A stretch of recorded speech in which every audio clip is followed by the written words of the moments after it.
बिस्मिल्लाहिर्रहमानिर्रहीम। अस्सलाम वालेकुम रहमतुल्लाह।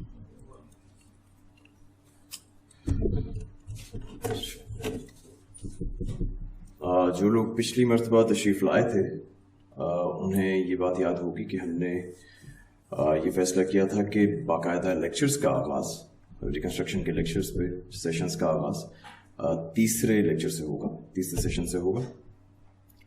और उससे पहले हम ये कोशिश करेंगे कि जो मौज़ूआत उन लेक्चर्स की तफ़हीम के लिए, उनकी अंडरस्टैंडिंग के लिए ज़रूरी हैं, उन्हें हम थोड़ा सा पहले से जो प्री रिक्विजिट्स हैं उन्हें हम थोड़ा सा पहले कवर कर लें। तो उनमें आज का मौजू, आज हमने 2-3 मौज़ूआत का इंतखाब कर रखा है, मालूम नहीं कि वो मुकम्मल हो पाएंगे या नहीं, लेकिन जो सबसे ज़्यादा एम्फसिस है वो उसमें पहले मौजू पे है। और खुद ही वो आपको शायद पहले कम्युनिकेट किया जा चुका है। ये मौजू आप यूं समझिए कि इकबाल का जो पूरा जहान फ़िक्र है, जो उनका कंप्लीट एक उनकी इंटेलेक्शन है, जो उनकी थेरीज़ हैं, जो उनकी फ़िक्र है, उस सब का सबसे मरकज़ी मौजू, सबसे मरकज़ी टॉपिक यही है। आप मतलब किसी हद तक मुबालगे के साथ ये भी कहा जा सकता है कि इकबाल के तमाम तर अफकार की, तमाम तर फ़लसफ़े की, उसमें जो जो अनासर शामिल हैं, उसमें जो जो चीज़ें शामिल हैं, जो जो थॉट्स शामिल हैं, वो सब इसी एक खुदी के कॉन्सेप्ट की तफसीलात हैं, वो इसकी इलेबोरेशंस हैं। तो और कम अज़ कम ये बात तो बिल्कुल हतमी है कि उनकी हर फिक्र को इसी के तनाजुर से देखा जाए तो वो सही समझ भी आती है, और बहुत ज़रूरी है कि उसको इस पर्सपेक्टिव ही से अंडरस्टैंड किया जा सके कि इसके बगैर वो अपना पूरा मानी, पूरे मीनिंगफुलनेस आपके लिए ओपन नहीं करेगी। आवाज़ ठीक आ रही है पीछे? अच्छा, इसमें खुदी के हवाले से बात करते हुए एक दुश्वारी तो ये रहती है कि हम इसमें किस चीज़ का इंतखाब करें, क्या बयान करें और क्या बयान ना करें। बहुत बड़ा मौजू है, बहुत वसी मौजू है, और इसके बहुत सारे मुख्तलिफ पर्सपेक्टिव्स हैं। खुदी को इसके एक आप कह लीजिए फिलोसॉफिकल कॉन्स्ट्रक्ट में बयान किया जा सकता है कि फिलोसॉफिकली खुदी को, खुदी की इलेबोरेशंस क्या हैं, खुदी के बिल्डिंग ब्लॉक्स क्या हैं, और ये किस तरह से इंटरेक्ट करती है with the world, with itself, और खुदा के साथ इसका ताल्लुक कैसे उस्तवार होता है। इसकी मेटाफिजिकल डायमेंशंस हैं, इसकी कुछ साइकोलॉजिकल एस्पेक्ट्स हैं। तो ये सब अपनी अपनी जगह पर मुस्तकिल मौज़ूआत हैं, इस पे पूरा कोर्स हो सकता है। फिर कुछ एडवांस टॉपिक्स हैं जिसमें ये देखा जा सकता है कि इंसानी खुदी और खुदा की जो खुदी मुतलक है उनका आपसी ताल्लुक कैसा है। ये देखा जा सकता है कि वाहतुल वजूद और वाहत शुहूद वगैरह के साथ इसका ताल्लुक कैसा है। तो बहरहाल बहुत वसी मौजू है, और इसमें से हमें ज़्यादा एक दुश्वारी ये है कि हम इंतखाब क्या करें। मेरे नज़दीक जो सबसे मुफीद पर्सपेक्टिव खुदी का, जो सबसे ज़्यादा यील्डिंग है, जो आपको सबसे ज़्यादा फ़ायदा देगा, वो इसका उलूही पर्सपेक्टिव है, द थियोलॉजिकल पर्सपेक्टिव ऑफ खुदी। तो आज मेरी कोशिश ये रहेगी कि थियोलॉजिकल पर्सपेक्टिव की सिर्फ जो बेसिस हैं, जो उसके बिल्कुल बिल्कुल बेसिक आइडियाज़ हैं, जो फंडामेंटल्स हैं, उन पर बात कर ली जाए, उन पर बात मुकम्मल हो जाए, और वो इंशाल्लाह काफ़ी मुफीद रहेगी।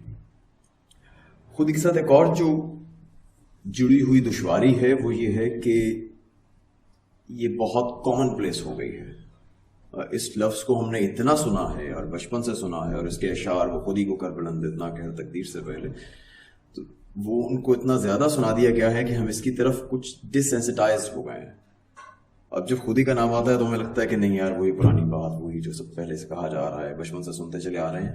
और अब तो जब ये लफ्ज़ आता है तो हम ये रुक कर ये भी इतनी भी वो नहीं करते, तरद्दुद नहीं करते कि सोच लें कि इसके बारे में नज़रिया है क्या हमारा, हम क्या समझते हैं। तो जब एक चीज़ बहुत ज़्यादा आम हो जाए तो उसमें हमेशा एक गिरावट आ जाती है। तो वो गिरावट इस खुदी के तस्वर में, हमारे जहनों में, हमारे दिलों में मौजूद है, बहसीत कौम मौजूद है। उसको हमने मतलब बहुत आमियाना कर दिया है।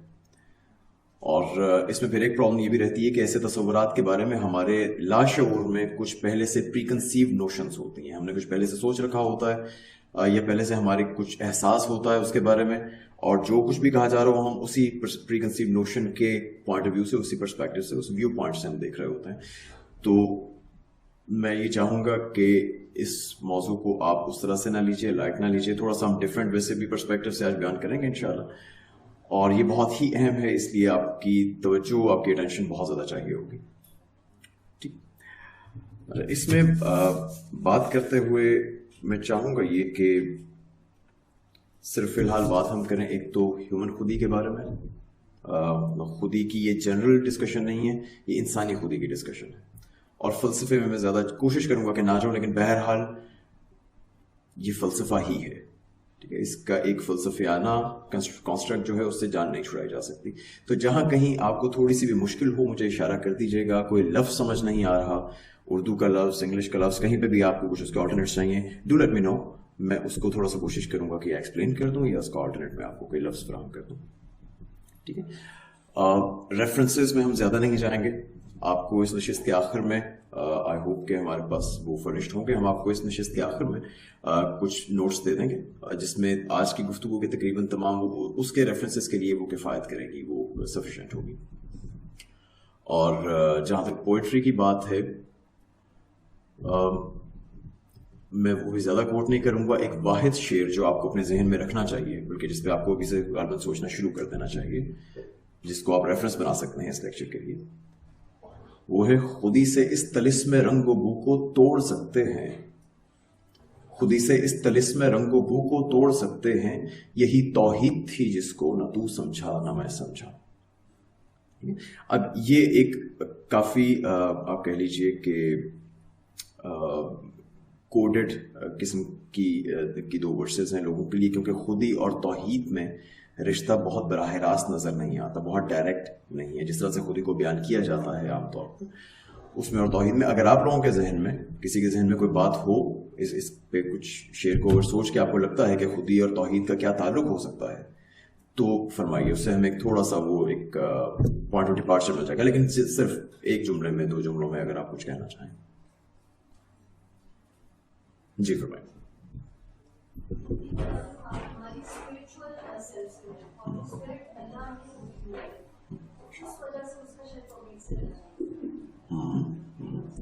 There's a good step in that direction کہ خدا نے دی ہے، لیکن اب یہ توحید سے ڈائریکٹ اس کا ریلیشن کیا مطلب؟ خدا سے ریلیشن تو آپ نے بتا دیا، توحید خاص طور پہ جو اس کی ایک صفت ہے اس سے ڈائریکٹ اس کا کیا ریلیشن بنتا ہے، اس کے بارے میں اگر اور بھی کچھ. جی فرمائیں. اب اس میں چاہتا یہی تھا، مقصد یہی تھا کہ آپ لوگ اس بارے میں کچھ سوچنا شروع کر دیں. جی فرمائیے، آپ بھی فرمائیے.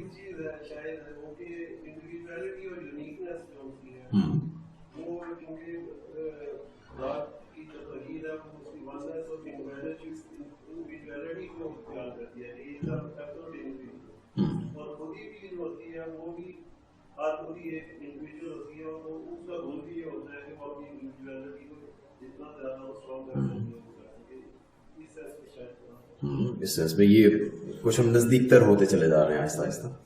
اچھا، اس میں ہم یوں کریں گے کہ آج کی نشست میں کوشش کریں گے کہ اس کو 3 حصوں میں ڈیوائڈ کر لیں. سب سے پہلے تو بالکل بیسک لیول پہ دیکھ لیں کہ خودی بالکل اپنی پیور ڈیفینیشن میں ہے کیا. ٹھیک ہے، اس کی بیسک ڈیفینیشن کیا ہے، ہم کسے کہتے ہیں. جب ہم خودی کا نام لیتے ہیں تو کس شے کی طرف اشارہ کر رہے ہوتے ہیں. دوسرے نمبر پہ ہم یہ دیکھیں گے کہ خودی کی صفات کیا ہیں، اس کی ٹریٹس کیا ہیں، کیریکٹرسٹکس کیا ہیں، کوالٹیز کیا ہیں، کیپیسٹیز کیا ہیں، کیا امکانات اس میں پوشیدہ ہیں، اور پھر یہ کہ اس کا مقصد کیا ہے. جب اقبال خودی کی نمو کہتے ہیں تو اس سے کیا مراد ہوتی ہے، خودی کی تعمیر سے کیا مراد ہوتی ہے، تو اور اس کی منزل کیا ہے، اس کا مقصد کیا ہے، اس طرف چلنے کا رستہ کیا ہے. ٹھیک ہے، تو یہ 3 حصوں میں ہم ڈیوائڈ کر لیں گے. تھوڑی آرٹیفیشیل سی ڈویژن ہے، لیکن بہرحال یہ ہمیں کچھ فائدہ دے گی. پہلا حصہ شاید آپ کے لیے کچھ تھوڑا سا ایبسٹریکٹ ہو، but bear with me. Second part میں وہ دلچسپ بھی زیادہ ہوگا، اور انشاءاللہ اس میں آپ کو اس کے کافی سارے سوالات جو اس میں رہ جائیں گے ان کا جواب وہاں مل جائے گا. ایک ایگزامپل جو میں نے بہت عرصہ پہلے سلیکشن میں دی تھی، وہ میں آپ کو اس کے ذریعے سے اگر ہم اس کو پوائنٹ آف ڈپارچر بنا لیں. فرض کیجئے کہ آپ کو ایک بہت بڑی، سب سے بڑی اس وقت جو ملٹی نیشنل کمپنی ہے دنیا میں، آپ کو کوئی جاب آفر کرتی ہیں. وہ کہتے ہیں جی ہمارا یہ فلاں آفس ہے، ایک بہت بڑا آفس ہے، اس کو چلانے کے لیے، اس کو مینیج کرنے کے لیے ہمیں آپ کی ضرورت ہے، ہم آپ کو ہائر کر رہے ہیں، آپ جاب ایکسیپٹ کر لیتے ہیں. آپ کو کہا یہ جاتا ہے کہ اس آفس میں اب آپ کے پاس 3 ماہ کا پروبیشن پیریڈ ہے، You have 3 months and you have to prove yourself. आपने यहाँ पे इसकी कामयाबी पे आपका बाकी कैरियर डिपेंड करता है. आपको वहाँ बड़ा अच्छा शानदार ऑफिस मिलता है, शानदार चीज़ें मिलती हैं, बेशुमार इक्विपमेंट है, बेशुमार चीज़ें बड़ी हैं जब आप अपने दफ्तर में जाते हैं. और कहा जाता है कि इस दफ्तर को चलाने के बाद अगर आप इसको 3 महीने अच्छा रन कर लेते हैं तो then you will be promoted. फिर आपको एक हेड ऑफिस में भेज दिया जाएगा या आप इसके चीफ एग्जीक्यूटिव बन जाएंगे. एंड क्योंकि सबसे बड़ी मल्टीनेशनल कंपनी है तो आप शायद दुनिया के ताकतवर तरीन शख्स होंगे आपके अपने इख्तियारात के हवाले से. तो लेकिन अगर आप यहाँ से निकाले जाते हैं, अगर आप उस प्रोबेशन में नाकाम हो जाते हैं, अगर आप फेल हो जाते हैं तो फिर आपको डेफिनेटली फायर कर दिया जाएगा. और इस कंपनी की फायर किए हुए को किसी बड़ी कंपनी में जगह नहीं मिलती. तो that will be like the death of your career. सबसे पहले अब आप दफ्तर में गए हैं, पहले दिन आपके सामने क्या सवालात होंगे, आप सबसे पहले आप क्या काम करेंगे, क्या थॉट्स होंगे? आपकी जॉब क्या है, आपकी रिस्पॉन्सिबिलिटीज क्या है, क्या एक्सपेक्ट किया जाए. एग्जैक्टली. सबसे पहले मतलब ये 3 चीजें, जिस तरह से मैंने पहले कहा 3 हिस्सों में डिवाइड करेंगे, यही 3 चीजें हैं. सबसे पहले ये है कि आपका मनसब क्या है, आपकी उस जगह पे पोजीशन क्या है, आप क्या काम करने आए हैं, डेजिग्नेशन क्या है. ठीक है, आपका डेजिग्नेशन आपको ये बताता है कि आपके मकासद क्या होंगे. राइट. जैसे फर्ज कीजिए एक किसान है, उस किसान की कामयाबी ये है कि उसकी फसल जब पक कर खड़ी होती है तो वो कैसी है. अब वो किसान अगर रोजाना बहुत अच्छे कपड़े पहनकर बड़ा गुड लुकिंग लगते हुए वहां पे आ जाता है खेत में तो इट डजंट मैटर. उसकी कामयाबी अच्छा लगने में नहीं है, उसकी कामयाबी उस खेत में किए गए काम में है और उससे हासिल शुदा पैदावार में है. एक मॉडल है दूसरी तरफ, उसका काम ही अच्छा लगना है कि वो आते जाते जितने मर्जी पौधे लगा ले, अगर वो मॉडल है तो उसकी सक्सेस उसके करियर में, उसके अच्छा दिखने में, या उसके अगर वो परफॉर्मर है तो उसकी परफॉर्मेंस में है. तो हम क्या हैं से हमें मालूम होता है कि हमारा मकसद क्या है और हमारी कामयाबी का क्राइटेरिया क्या है. और उसके साथ फिर बीच वाला जो पार्ट है कि हमारी सिफात क्या है, हमारे पास क्वालिटीज़ क्या हैं, हमारे पास इख्तियारात क्या हैं, अथॉरिटीज़ क्या हैं, हमारे इम्कानात या पॉसिबिलिटीज़ क्या हैं, पोटेंशियल्स क्या हैं. अगर आपको दफ्तर दिया गया है तो उस दफ्तर में आपसे जो कुछ एक्सपेक्ट किया जा रहा है कि आपने ये कुछ करना है. अगर फर्स्ट करें आप वहाँ पे ब्रांच मैनेजर हैं या आप सेल्स मैनेजर हैं या आप मार्केटिंग मैनेजर हैं, हर डेजिग्नेशन के साथ आपका चीज़ों को देखने का अंदाज मुख्तलिफ हो जाएगा. आप मार्केटिंग मैनेजर हैं तो आपका मसलन एक होटल है, उसमें आप मार्केटिंग मैनेजर हैं तो आपकी नज़र इस बात पे होगी कि ये अपने आप को दूसरों के सामने रिप्रेजेंट कैसे कर रहा है होटल, ये ब्रांड किस तरह से लोगों तक जा रही है, उसके किचन में पकने वाले खाने में इंग्रेडिएंट्स कहाँ से आ रहे हैं, उससे आपका कोई सरोकार नहीं होगा. अगर आप हेड शेफ हैं तो आपका वही सरोकार है. फिर आपको ये नहीं होगा कि जो बोर्ड लगा हुआ है इसका कलर नीला होना चाहिए या पीला होना चाहिए. ठीक है, हमारे देखने का अंदाज बदल जाता है हमारे मनसब से. और साथ में हमें ये देखना है कि हमारे पास इख्तियारात क्या क्या है, जो कुछ हमें करने का कहा जा रहा है, can I pull that off, can I do that within the given means, जो हमें वसाइल दिए गए हैं उसके साथ क्या मैं उसको पूरा कर सकता हूँ और किस तरह से कर सकता हूँ. ठीक है, तो इस तरह से फिर हम हमारी जो डिवीजन है इट मेक सेंस कि पहले हम देखेंगे कि मनसब क्या है, खुदी किसको कहते हैं, खुदी के वसाइल क्या हैं, उसकी सिफात क्या है, उसकी अहमियत क्या है, और फिर कि उसके मकासद क्या है. ठीक है जी, चलिए अब पहले एक और राउंड हो जाए छोटा सा. खुदी को अगर, क्योंकि इसके बारे में जैसे मैंने अर्ज किया बहुत ज़्यादा इसमें गलत फहमियाँ भी बहुत है, तो खुदी को अगर एक जुमले में आपने बयान करना हो, एक लाइन में बयान करना हो तो कैसे करेंगे? जी अच्छा, मुझे लगा आपने हाथ खड़ा किया. जी,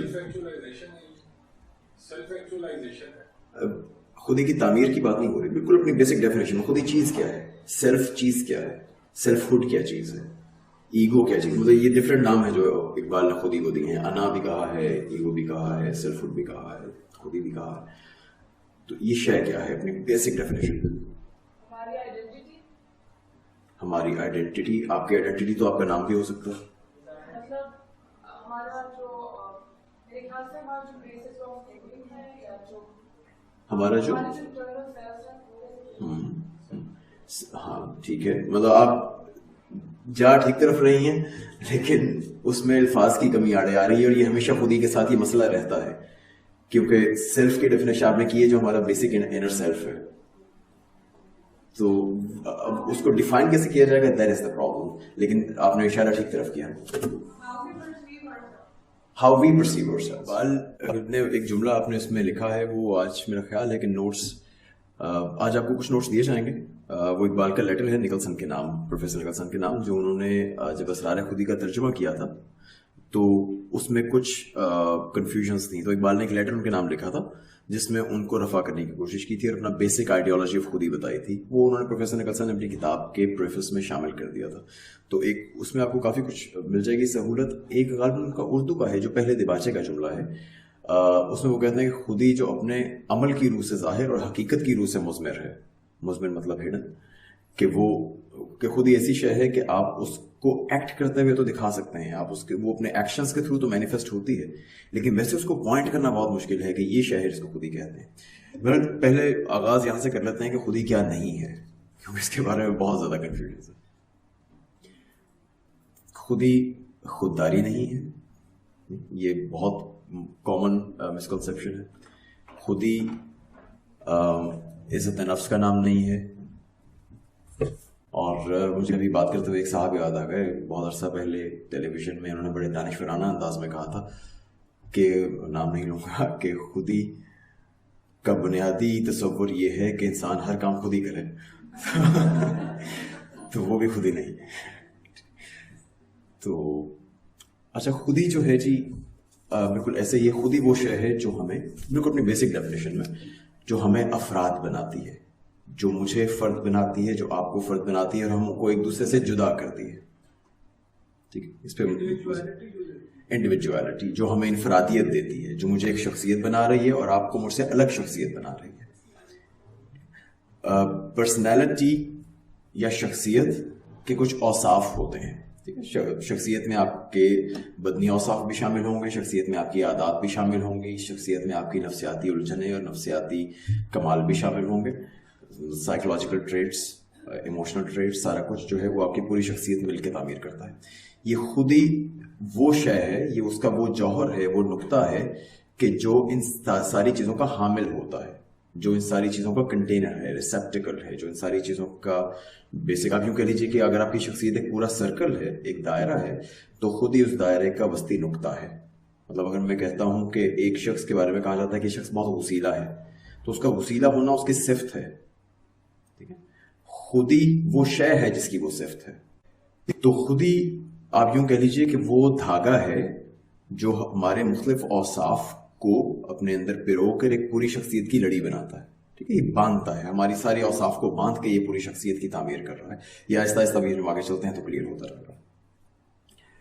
اس کو ریورس آرڈر میں دیکھیں تو شاید اور زیادہ آسانی ہو جائے, لیکن ادھر بھی چلتے ہیں. جیسے ہماری کچھ کثرتیں ہیں, جسمانی کثرتیں ہیں. ہمارا جو بدن ہے, جو ہماری فزیکلٹی ہے, جو فزیکل پریزنس ہے, یہ کیا ہے؟ یہ مختلف اعضاء کا مجموعہ ہے. ہاتھ, پاؤں, سر, پیر, یہ سب مختلف اعضاء ہیں جن کو باندھ کر ایک اس میں اسکن میں ڈال کر کھڑا کر دیا گیا ہے. ان کثرتوں کو جو ایک سنگولیرٹی دیتی ہے چیز, جو ان کو یونیفائی کرتی ہے, ایک یونٹی دیتی ہے, دیٹ از یور خود ہی. جب میں کہتا ہوں تو میں جس شے کی طرف اشارہ کر رہا ہوں, جیسے آپ نے یہاں پہ ایک صاحب نے بہت اس کا اچھا بیان کیا تھا کہ جب میں کہتا ہوں تو وہ آئی ایمنس جو ہے, میں جس شے کی طرف اشارہ کر رہا ہوں وہ خود ہی ہے. جب میں آپ کہتا ہوں تو میں جس شے کو ایکنالج کر رہا ہوں وہ خود ہی ہے.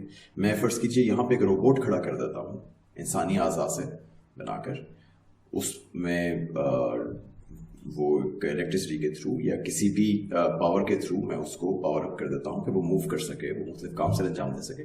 تو بھی وہ ایک شخصیت نہیں ہوگی, اس میں اعضاء پورے ہیں, اس کی فزیکل پریزنس پوری ہے, لیکن وہ ایک پرسن نہیں کہلائے گا. میرے جسم کا فرض کیجئے کہ میرا بازو مجھ سے الگ ہو جاتا ہے, میرے دونوں بازو مجھ سے الگ ہو جاتے ہیں, تو میں نے اپنے جسم کا کچھ حصہ تو لوز کیا ہے, لیکن میں نے اپنی شخصیت کا حصہ لوز نہیں کیا. میں تب بھی میں ہی کہلاؤں گا, میں پورا انسان ہی کہلاؤں گا. ٹھیک, تو یہ ہماری جو ہے مختلف صفات ہیں جن کے آنے جانے سے خودی پہ اثر نہیں پڑتا. خودی بنیادی طور پر وہ جوہر ہے جو ان صفات کی حامل ہے, جو ان صفات کو کنٹین کرتی ہے, ان کو کیری کرتی ہے, ان کو اکٹھا کرتی ہے, اور ان کو ملا کے ایک پوری شخصیت کی, پوری پرسنالٹی کی تعمیر کرتی ہے. ہاں, روح کا استعمال جس طرح سے قرآن میں ہوا ہے اس کی طرف ابھی ہم آئیں گے, وہ ہمارا موضوع ہے, آج کے موضوع میں اس پہ ڈسکشن ہوگی.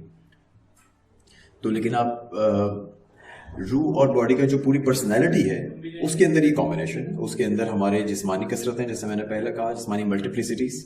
अगर कोई लफ्ज़ समझ ना आए तो बता दीजिएगा. कसरतों के लफ्ज़ पे बहुत सारे चेहरे जो हैं वो कुछ घबरा रहे थे तो ज़रूर पूछिए. इसी तरह से हमारे इमोशनल मल्टीप्लिसिटीज हैं, हमारे ज़मानी मल्टीप्लिसिटीज हैं. हम एक लम्हा गुजारते हैं, वो एक एक्सपीरियंस होता है. जहाँ तक हमारी यहाँ पे फिजिकल वर्ल्ड में इंटरेक्शन है, वो इसी तरह से है कि स्पेशल मल्टीप्लिसिटीज होती हैं और टेम्पोरल मल्टीप्लिसिटीज होती हैं. मतलब ज़मानी और मकानी, वक्त और स्पेस में हम चीज़ों को डिवाइड करके देखते हैं. हम हर लम्हे एक नया एक्सपीरियंस कर रहे होते हैं, मुख्तलिफ एक्सपीरियंसेस कर रहे होते हैं, लेकिन उन सारे एक्सपीरियंसेस को हम अपनी एक शख्सियत के साथ जोड़ रहे होते हैं. हमारे लिए वो एक फ्लो है पूरी ज़िंदगी का जो चला जा रहा है.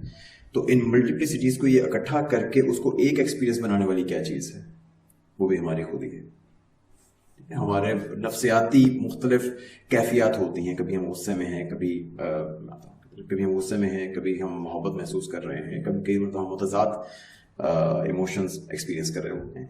इन सारे एक्सपीरियंसेस के बावजूद हम अपने नफ्सियात को, अपनी साइकोलॉजी को, अपने आप को एक ही शख्स कहते हैं. वो सब कुछ हम कंटेन करते हैं. वो एकनेस जो इसको यूनिटी देती है, जो सिंगुलैरिटी देती है, वो हमारी खुद ही. जी फरमाइए, आप कुछ कहना चाहें.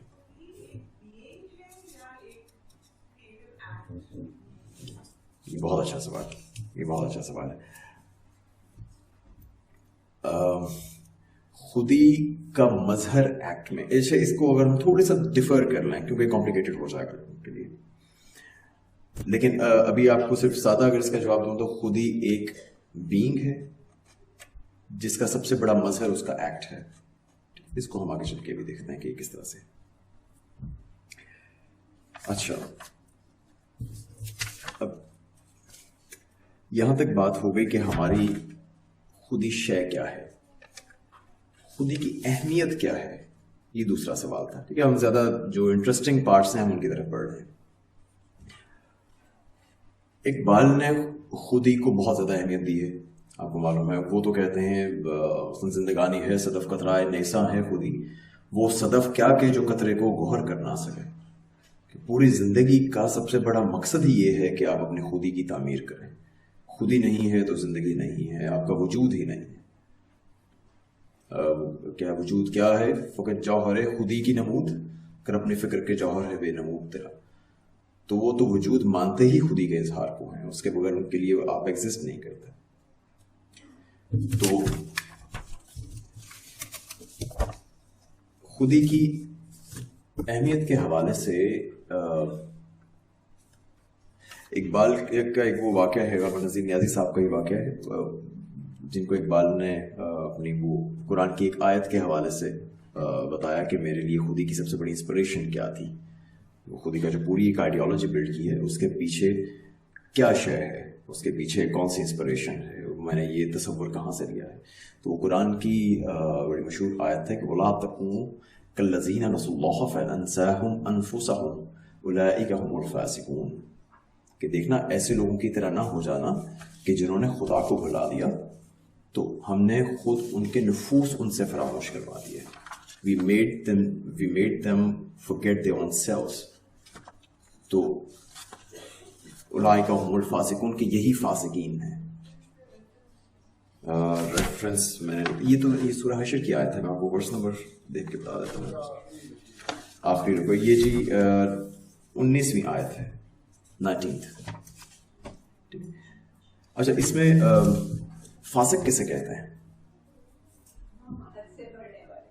हद से बढ़ने वाले को. फस्क नाम है कि आप अपने जो आपका जायज दायरा वजूद है आप उससे बाहर निकल जाएं, उसको फस्क कहा जाता है. जैसे